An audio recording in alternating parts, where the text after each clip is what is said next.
Hello, everyone, and welcome back to Captain Marvel Monday. And, we're starting every week with something about Brie Larson and Captain Marvel oriented piece. And this one's a little different. So, strap in, boys. It's going to be a bumpy ride. And who knows how well I can read. It is a rather long article, too, so we'll see. So, this is from the Hollywood Reporter in February, but I just recently came across it. So Captain Marvel's Brie Larson can't save womankind, but she's doing her best. So remember, this is, Captain Marvel came out earlier in the year between the two tentpole movies there with Infinity War and Endgame. So some of this might feel a little dated. I don't know, but we'll find out. The Oscar winner and fierce gender equality activist is proud to be starring as Carol Danvers in Disney's owned studio in the Disney-owned studio's first female-fronted franchise. Just don't conflate its success with the fate of women in Hollywood. We've been opening this movie since the silent era.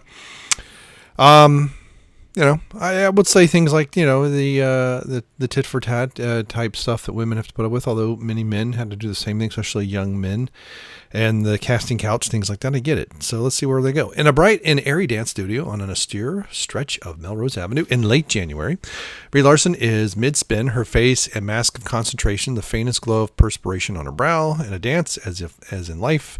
Larson gives things her all, especially when the disco ball is turning and the Chaka Khan track hits. Her hoodie tossed to the side, Larson is following the man she calls her dance sensei as he leads her in a simple ballet turn known as, I'm not sure, is that Shanae? Shane? My French is horrible. I think the E is Shanae's. Some attitudinal walking and a move where she tilts her head back and thrusts her chin up imperviously. A la Gloria Swanson preparing for her close-up in Sunset Boulevard. This dance studio is where Larson comes to feel empowered, occasionally via the stretching of jazz hands, and that means you can spare her any "You Go Girl" lines or confetti cannons full of condescension. Eventually, I'll learn to read. I actually am tired of the "You Go Girl" nonsense. I mean, come on, it's been 60 years. Surely women can do things that they want. She's playing the title role in the more than $150 million Captain Marvel. Okay, that's the budget, first ever for the wildly successful Disney division to be fronted by a woman. In the MCU, yeah. But not for Marvel and not for DC either. But 3 years after she won an Oscar for a performance in the indie drama Room, the 29-year-old actress is confident enough to reject your media. I know she's turned 30 already. Okay, I get it. This is older and the fate of women, blah, blah, blah, because Larson has read the story before and she knows how it ends. Oh, okay. So I'm already getting a bit of an attitude here because there's decades of women who went before her. Some, like Gina Davis, were headlining bombs, and others have headlined and fronted very good movies. What was that? Kate Beckinsale is another one who was a success of several movies, and Mila Jovovich. Now, I know these aren't Marvel movies, but when you got to keep breaking it down, next we'll have, it just goes on and on and on. At some point, some people are never satisfied. And that's where I almost feel like we're going with this. So I guess this is her dancing. It's okay. Sit in a comfortable chair and slung. Okay, and you need to listen to what I'm saying. Okay, I don't know what that. There's the sense of setting this things up, Larson says. I know it's exciting and fun to be. What? I know it's exciting and fun to be like, will it sink or will it float? What's going to happen? Can women exist in the world? We're not sure. What? But women have been open to movies since the silent era. Okay, there you go. Okay, so we have been part of every major art movement. People just push us away once the movement gains momentum and act like we were never really there. I don't know about that. I really don't know about that. Whoops, that. Maybe it would be, give an example, please, Brie. But this is definitely true. But women have been opening movies since the silent era. Yeah. So what's the deal? What is the big to do here? Many male-driven movies, led movies, have done well. Many have flopped. I don't know what the ratio of actor to actresses are in Hollywood. I don't know how many. Oftentimes the male movies actually appeal to women as well, whereas let's say the female-oriented movies, the chick flicks don't tend to. So some of it is, what is the general audience appeal? Now, is this a society problem that we're going to complain about now? We saw that, and I don't want to play a video. After desk class, Larson digs into 2 slices. Oh my goodness. Sopressata pizza and a cafe full of entertainment industry professionals on their lunch breaks from the nearby Paramount lot. With her hoodie pulled down low just above her wide brown eyes, she goes unrecognized even when she steps up the table to demonstrate a type of lunge in the middle of the restaurant. What? And a level of anonymity that's almost surely disappear after March 8th when Lars opens her giant movie. Maybe. I still don't know if I would really recognize her. The movie about a woman who shoots photon blasts from her hands and grapples with extraterrestrial shapeshifters while atop a speeding train. The movie that definitely will not determine the entire fate of... Okay, this is... Except the little... Okay, yeah, well, and this is why I think... Now, granted, this article came out before Captain Marvel did. And this is why I think we had so many shenanigans going on with Disney and the box office. Perhaps unnecessary, but there definitely was some shenanigans going on. And Brie Larson's one of the most protected actresses in Hollywood. We don't have this going on with Black Widow and Scarlett Johansson. I don't understand why she's so protected and why you couldn't criticize and all this other stuff. Channels that were, videos that were taken down and things like that. I don't know. It's not. It's only historical significant because people wish to forget the last 100 years of movies. Okay, and that Captain Marvel in the comics has not done well for decades. This is not a recent phenomenon. The company making the film knows it's been a long time coming, but we've had other female action-led movies, and we've even had a female Marvel, not MCU.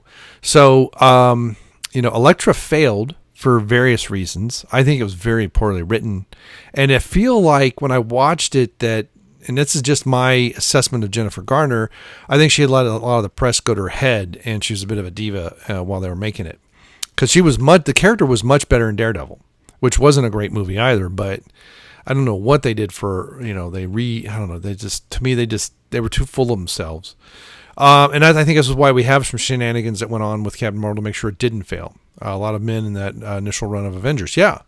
But if you look at the comic books, there's a lot of men in the comic books because mostly young men are the ones who buy them and read them. And so the audience is going to want to relate, and they're not going to relate to a bunch of women necessarily. Larson's character is just, returned to theaters just some weeks later in Avengers Endgame. Yep. A pivotal movie, which she was just punched out of it for 45 minutes, which was kind of weird. I think it's because they weren't sure what to do with her because they filmed that before they filmed Captain Marvel. Another first will be the first Disney movie to play on the company's upcoming streaming service, Disney Plus, rather than on Netflix. Now that is an actual first. Okay, that is an actual first, as opposed to all these manufactured nonsense. So we can have articles like this. And why is this supposed to be helping women? I still haven't figured out how she's supposed to be saving womankind. That to me, that's insulting of scores upon scores of women that came before, in every profession. Marvel announced that it's not like they're being oppressed suddenly. I know, all the nonsense that went on during the 2016 election and Marina Sirtis and others, when Trump gets elected, he's taking our productive rights away. What has he done in that regard? Zip. On the same amount, announced another barrier-breaking move, Captain Black Panther 4 years ago. They announced that movie defied critical and box office expectations and went on to earn, I don't know about critical. There was an astroturfing done with it. There were some people that were supposedly outraged, but I think it was all fake. One more, that was the other. All right, so here's she dancing. Now, here's something interesting. There's been a lot of crap going around about her feet. Now, I know this is an odd angle, and she's twirling, and so her feet are being flexed here as she's extending. Looks like she's going to step back and twirl. But I don't see anything odd there. But, in a town that rolls its eyes at sincerity and where activism can be just another way to build one's brand, not just another way, I think it is the way. Larson is unabashedly earnest, a trait revealed, really? In her long-standing advocacy. She comes across as a spoiled brat to me. She's been an early organizer of Time's Up, a vocal champion of sexual assault survivors, many of whom she got to know while preparing to play. Okay. Captain Abused in Room, and a tart critic of our industry's depiction of women. I'm guessing this is the sexy outfits. I don't know.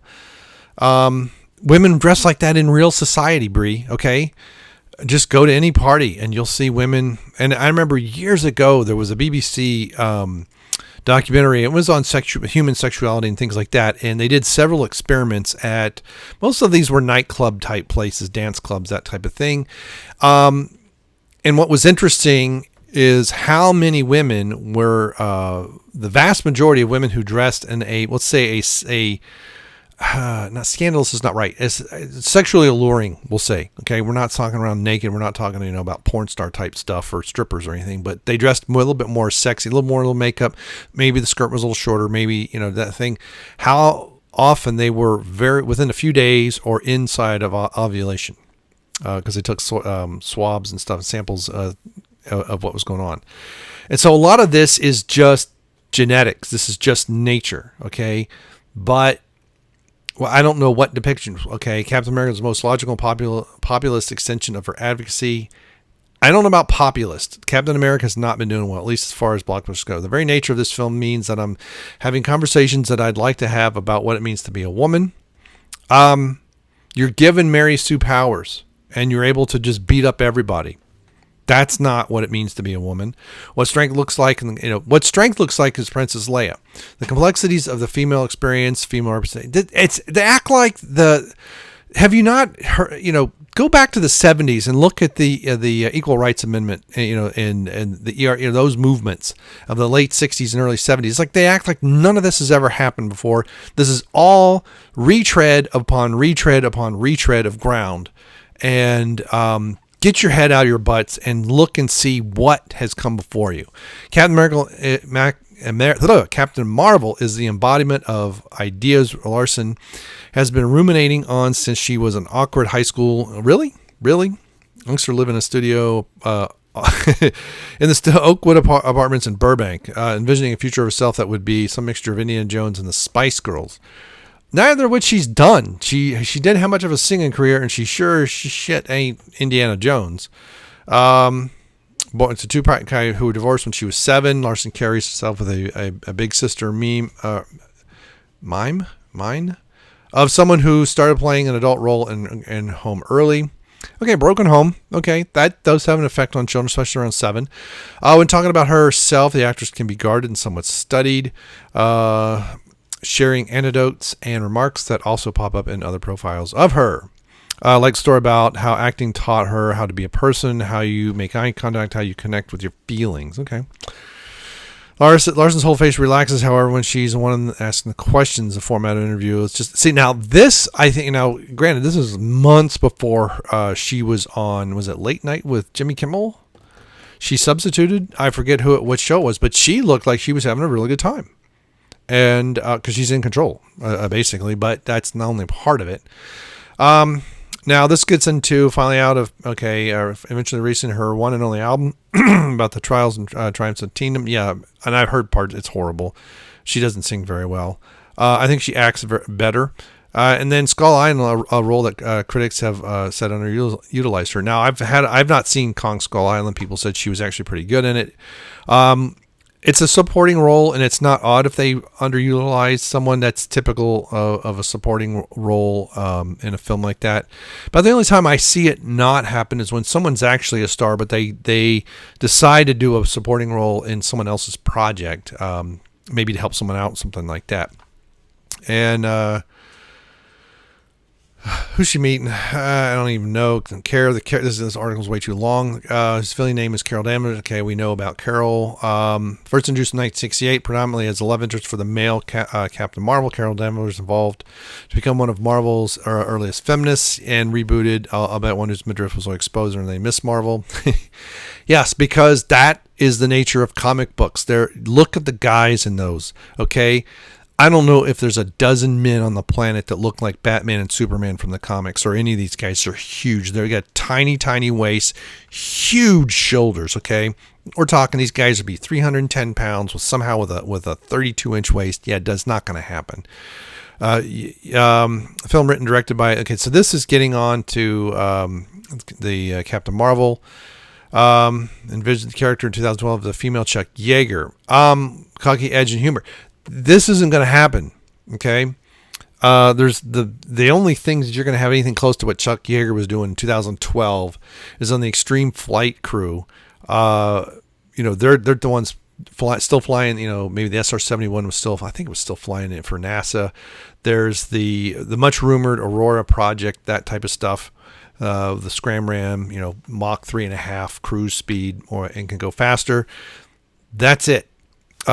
It'd be better to have her be a little bit more like Maverick from Top Gun, but even that is pushing it. The military really, they don't put up with that behavior anymore. One of our early meetings at that's right, it's set in the 80s, so maybe they could get away with it, because that would have, so the 80s would have been, Chuck Yeager's the wrong thing. I think just go for Maverick and Top Gun. Cocky pilot, but it, talks a little smack, but whose skills show. And I mean, even Maverick ran into problems, right? His buddy died. He wasn't as, he found better pilots that he went up against. Recalls, Larson saw back issues of the comic displayed on the walls. If you look at the comics, the further you go back, the less clothes. Seems to be wearing. Sometimes it's a one-piece bathing suit, basically, with outrageous comic proportions. Brie pointed out on the wall, and we went, just so you know, that's not what we're doing. And that's really not what they did with any of the Marvels. They've really toned down a lot of that stuff. But again, a lot of that just doesn't play well. It looks great in comics, but when you make a suit like that, it just doesn't do well in the movies, for men and women. So that's just not necessarily a female thing. And again, her toes don't look too weird there either. Some reactions to the marketing of the film suggest that there exists a gender divide among the Marvel audiences when some males on social media complained that Larson wasn't smiling in her trailer. This is also a meme that I think people said something and it got blown out of proportion. I didn't give a crap if she didn't smile. I really didn't even notice until people talked about it. Samuel Jackson didn't smile in the prequels, okay? And he's a very charismatic man, and most usually plays very charismatic characters.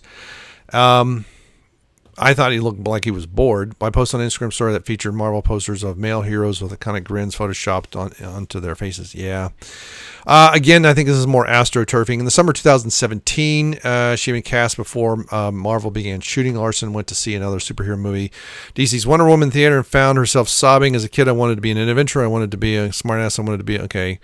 But it wasn't until being in the theater seeing Wonder Woman was like, why is she making me cry so much? I realized because I hadn't had that. And there was a kid in me. I was like, oh my God, I can do that. And that movie was okay. What really, really irritated me about Wonder Woman is she wasn't the hero. A man was. But what's also interesting about that is she had to come to love a man, which was something she wasn't sure. And people had different roles.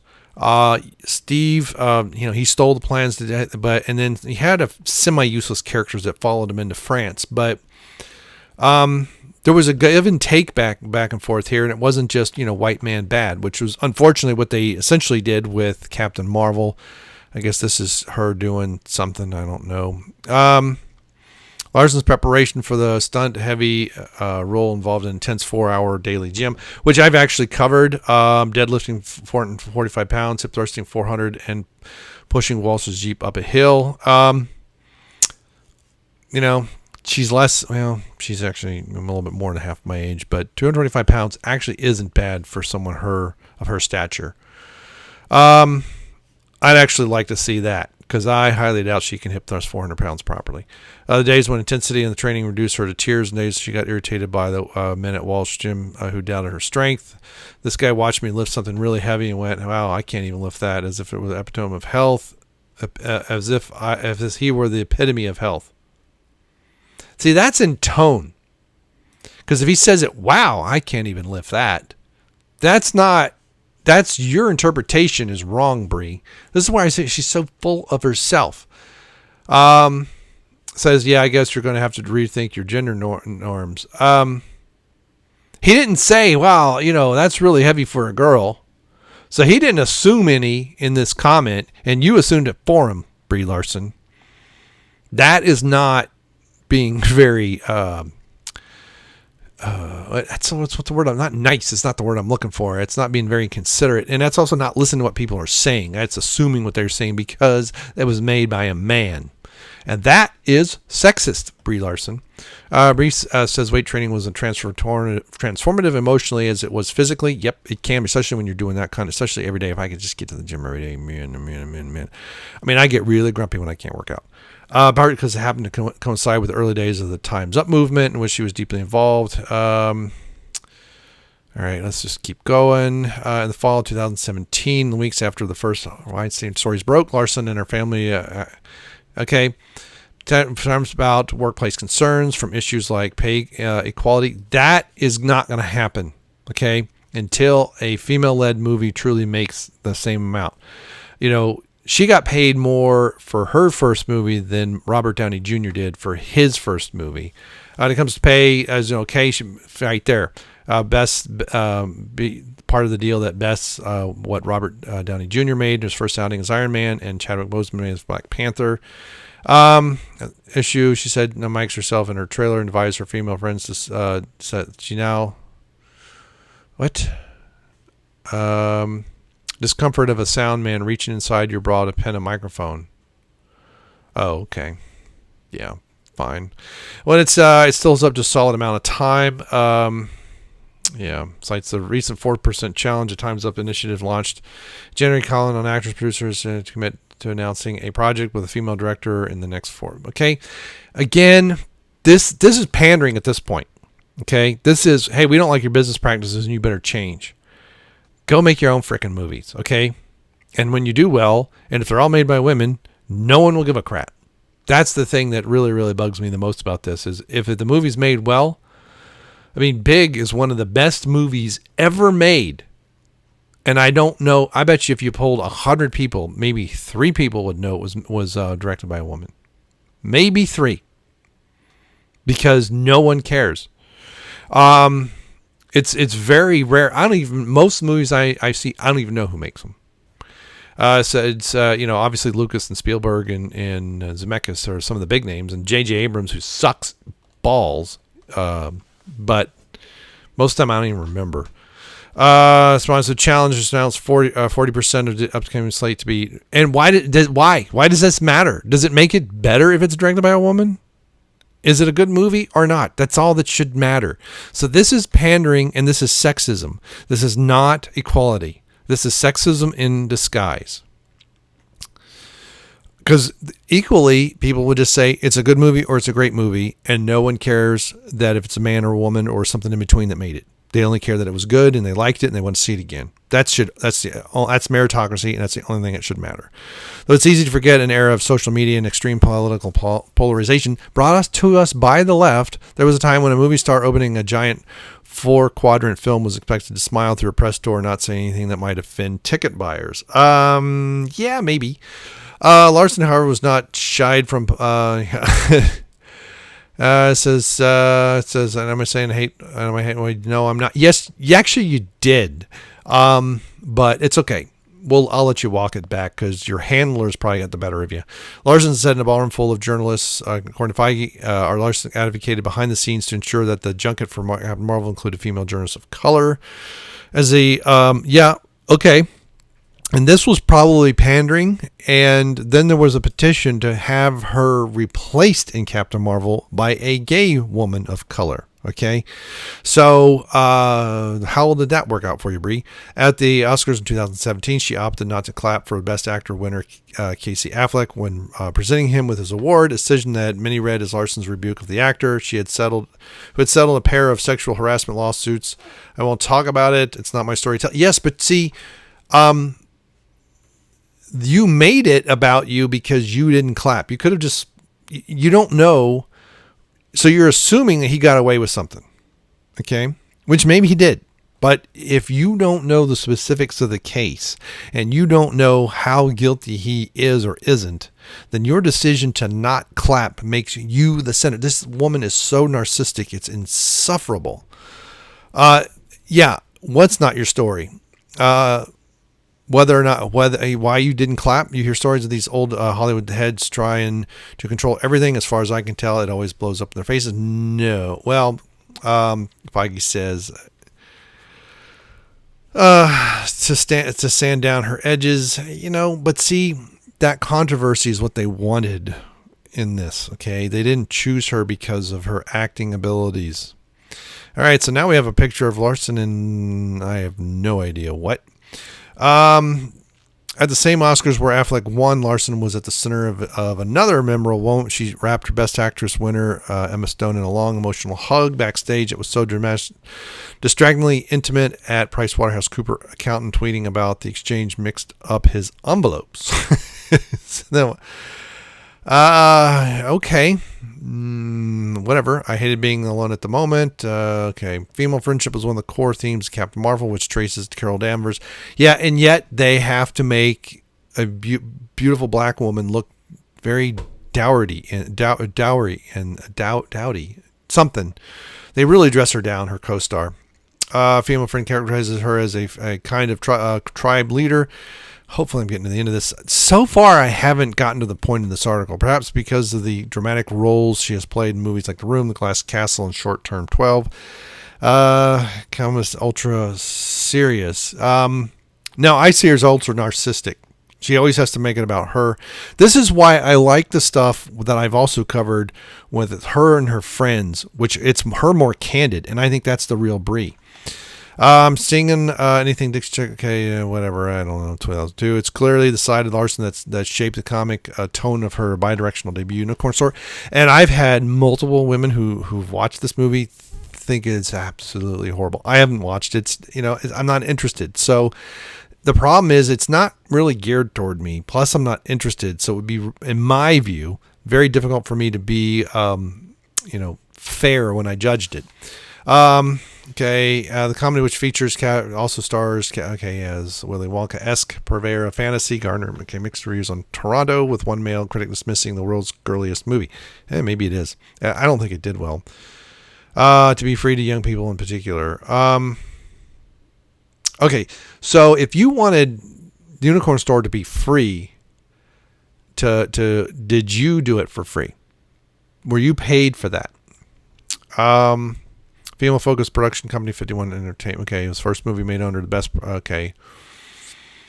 Lynette Howells Taylor. See, this is what I'm talking about. Okay, female-focused production company. That's how you do it. Very good, Lynette. That's exactly what you do. Make your own daggone movies and let them do well. Don't necessarily make a big deal about, it's all women. And if it does, I guarantee this to you, Lynette Taylor. I guarantee if you make a good movie. Now, granted, it's female focused, so it might be, Hallmark style, whatever, WB kind of stuff. But let's just say you make a movie that appeals to a decent amount of men. I don't think they're going to care that a woman made it. Unless they're activists in themselves, and that's the only reason they would care, and they're going to clap like a bunch of buffoons. But if you get normie men to like your movie, you make a movie that I don't care if it's majority. Let's say it's a significant portion, 35, 40%, whatever. They're not going to know, or they're not going to care who made it. Now, they might, when they find out, go, it was made by a woman. Well, that's interesting. That might be the end of it. And if they look and say, this person's made other movies I've seen, I can't wait to see their next thing. That's equality. That's where gender doesn't matter anymore, and that's what we should be striving for, not this, you better make 10% or 4% or 40% or we're going to walk out. Okay, so that's the end of the article, I think. Hope to God. So let me finish out this. I'm probably wrong, but you think that maybe we could try it like this or make it stupid? Okay, so Working Girl-esque comedy called Lady Business, based on Fast Company article about two young female entrepreneurs who had to invent a third male in order to be taken seriously in the business world. Now that is essentially the premise of Remington Steele back in the 80s. Okay, so that's the early 80s. So that is almost... So we're talking, 37 years ago? So we're coming up on 40 years ago that was a premise for a show. Okay? So this is just retreading the retread, because there were other things that it was based on that were older than that. Really, I really don't think people care. If it's good, no one cares that it's a woman who did it. And maybe that's part of the problem. That's the narcissism coming in. Opens around the world. Yeah, okay. So that's the end of it, and I don't really care. The Captain Marvel, yeah, it actually goes back. The first appearance of as a female is 68, but it actually goes further back in time than that, which I've covered previously. And I'm not sure what I'm going to use as a. I might use that as a thumbnail or that. I have no idea. All right, so okay. So am I giving some short shrift here to Brie, because she just comes off as very narcissistic, and this whole attitude of women this, women that, it's been going on all my life, and like I said, Big came back. When was Big? In the late '80s, I think, when that movie came out. Penny Marshall, I believe, is the one who directed that movie. There's been other movies that I've seen that I've really liked, have been directed by women, and I didn't know and I didn't care. And most people don't care, and most people don't know. And this is searching for relevancy when all of the battles have already been fought and won. And if you want true meritocracy, which they don't want, because that's true equality, then if you make a good movie and you're a female, or you star in a good movie and it makes a lot of money, you're going to get paid more in the next one. If Iron Man fails at the box office, that was basically Robert Downey Jr.'s second time, at least second time resurrecting his career, third career all around, because he had problems with drugs and other stuff. And this time he got it to stick. But if that movie flops, if that movie does as poorly as The Incredible Hulk did, which actually predates, which I keep forgetting is part of the MCU, because that's how horrible it was. If that movie flops and the MCU doesn't take off, he doesn't get paid as, millions upon millions to be in Infinity War. Infinity War isn't even there. And that's equality, and that's what we should be striving for. And so if a female, Captain Marvel, maybe there were shenanigans, maybe there weren't. Great. Still don't know when Captain Marvel 2 is coming out. We know when Black Panther 2 is coming out. We know when several other movies are coming out. We know there's another Ant-Man and the Wasp adventure. There's an adventure with just the Wasp. There's the WandaVision on Disney Plus and several other things on Disney Plus. We know all of that. We know they keep saying there's going to be a Captain Marvel 2, but we don't even have a year. And that, to me, is extremely telling about Captain Marvel's real place in this story. And Brie is not going to be protected for much longer, and we're going to really know the truth. But if she could lay off the narcissism and do some good work, a lot of people who don't like her would at least be neutral and stop being insufferable and stop, putting. Look, if you're out, doing a tour for a movie targeted at a specific audience, say female or whatever, and you're annoyed that there's too many men following you around, and you have female journalists, and you say things like she did, you saw about Wrinkle in Time, that's fine. But when you have a general audience movie based in a genre that is mostly male in your audience, it is very wise to remember who is in the audience. I'm not saying you have to play nice. I'm saying those are your customers. And if you piss off your customers, it's really hard to get them back. Ask any business that has failed, whether run by a man or a woman. Doesn't matter. Make you bad decisions, you irritate your customers, they go away, and it's extremely hard to get them back.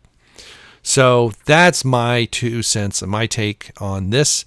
So what do you think? Am I being a little bit too hard on Brie? I'm not being hard enough. I know some people that just can't stand her. I don't know her personally, so I can only go by the image we have. And the image we have of her in public is very narcissistic, but that is common in entertainment. So this is not an exception. But I really believe what we see in with She is Out with Friends, what we saw in Galaxy's Edge, that's the real Brie Larson. And she's just, she's just that 15-year-old nerdy girl at heart.